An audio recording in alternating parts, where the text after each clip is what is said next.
number, saya tahu angka. Dan saya lihat itu, bahwa ada masalah ya. Tapi tidak akan pernah kita lacurkan profesionalisme. Never ever in the entire life, my life, tidak pernah.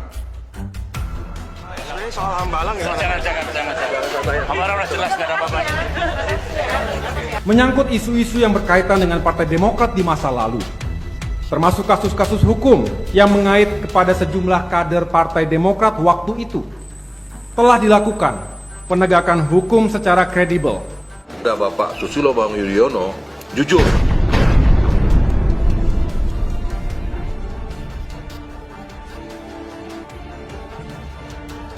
Utang boleh, tapi kemampuan kita untuk membayar juga harus tinggi.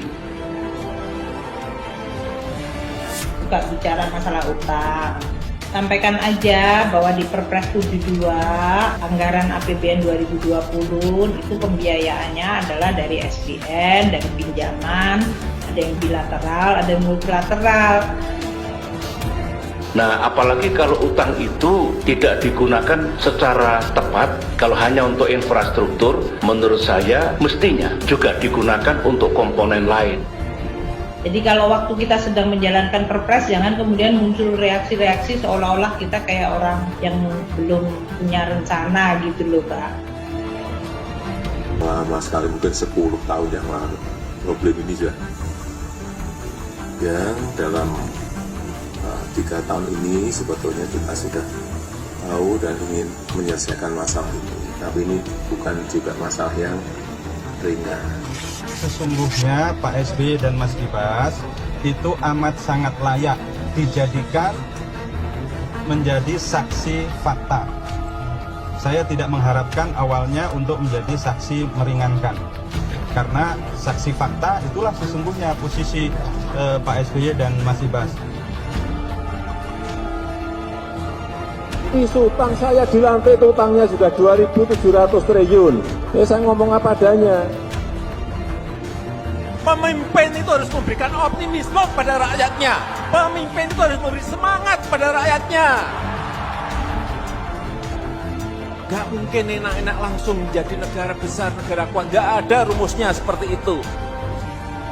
Menjadi korban. Bahwa nanti mungkin ada orang yang ditangkap, orang dekat dengan SBY, bukan dibiaya SBY. Borok Cikias terbongkar, SBY ternyata pernah disentil Tito Karnavian karena dekat dengan ormas-ormas radikal. Efek dari kepemimpinan SBY, sehingga Pak Muldoko selaku mantan balik SBY supaya tidak banyak berkomentar. Eranya sudah habis, tak perlu merasa berkuasa. Luhut merespon keras komentar Susilo Bambang Yudhoyono dan bahkan menyarankan untuk tidak perlu banyak ikut campur seperti B.J. Habibie saat masa pemerintahannya usai. Seperti dikutip Pos Kota dari tayangan Kids Andi baru-baru ini. Menteri Koordinator Bidang Kemaritiman Luhut Binsar Panjaitan membahas tentang sahabatnya Susilo Bambang Yudhoyono atau yang akrab disapa SBY. Luhut menyebut sebagai mantan Presiden Indonesia, SBY seyogyanya tidak perlu banyak berkomentar. Bahkan dia tak segan menyarankan SBY agar meniru pendahulunya almarhum B.J. Habibie yang sangat minim berkomentar dan lebih enjoy menikmati masa-masa pensiunnya. Ya, dia kan mantan presiden, kita hormatilah. Saya bilang ke Pak Bambang, oke lah hak beliau. Tapi semua hanya tips saja.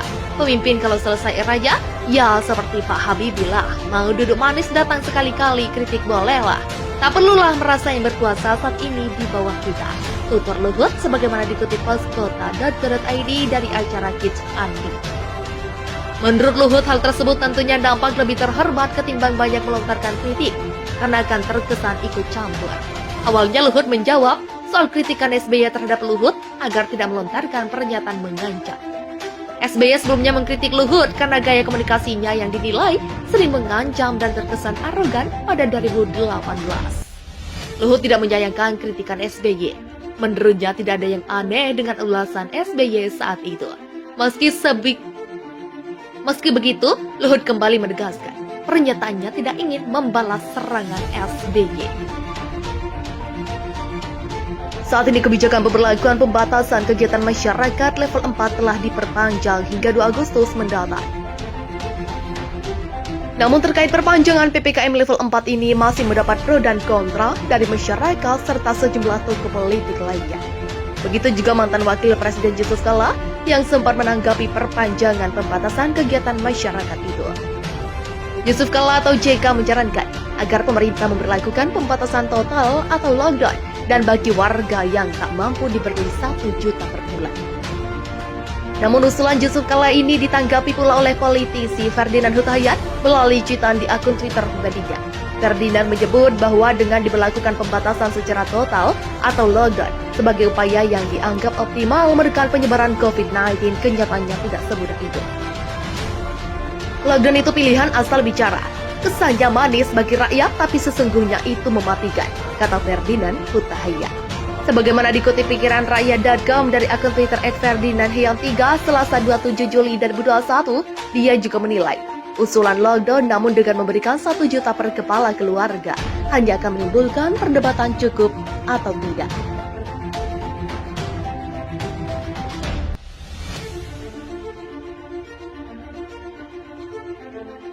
Satu juta per keluarga akan jadi perdebatan cukup atau tidak, bagaimana dengan ekonomi nasional? 1 juta keluarga akan jadi perdebatan cukup atau tidak, bagaimana dengan ekonomi nasional, kata Ferdinand Hutahayat.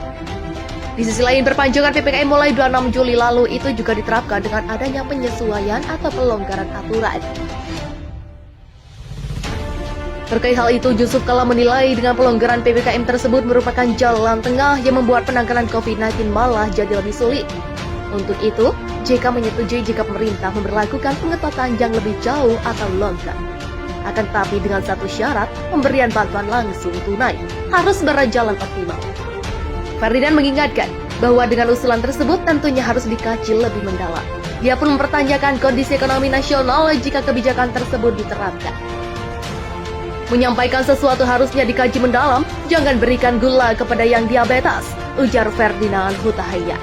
Kendati demikian, sebelumnya Menteri Koordinator Perekonomian Airlangga Hartarto mengatakan akan memberikan penambahan bantuan sosial untuk masyarakat di kabupaten kota selama perpanjangan masa PPKM level 4 hingga 2 Agustus 2021. Kami ingin menambahkan terkait dengan pemberian bantuan sosial baru untuk masyarakat di kabupaten kota untuk penerapan PPKM level 4, kata Airlangga dalam siaran pers di YouTube Sekretariat Presiden Minggu 25 Juli 2021. Adapun anggaran pemerintah untuk bansos ini mencapai 39,19 triliun, salah satunya dengan bantuan kartu sembako. Dalam hal ini pemerintah memperpanjang bantuan kartu sembako atau BPNT bagi 18,8 juta KPM untuk bulan Juli, Agustus, dan September 2021. Demikian penerima kartu sembako akan mendapat 200.000 per KPM per bulan yang disalurkan melalui himpunan bank-bank milik negara.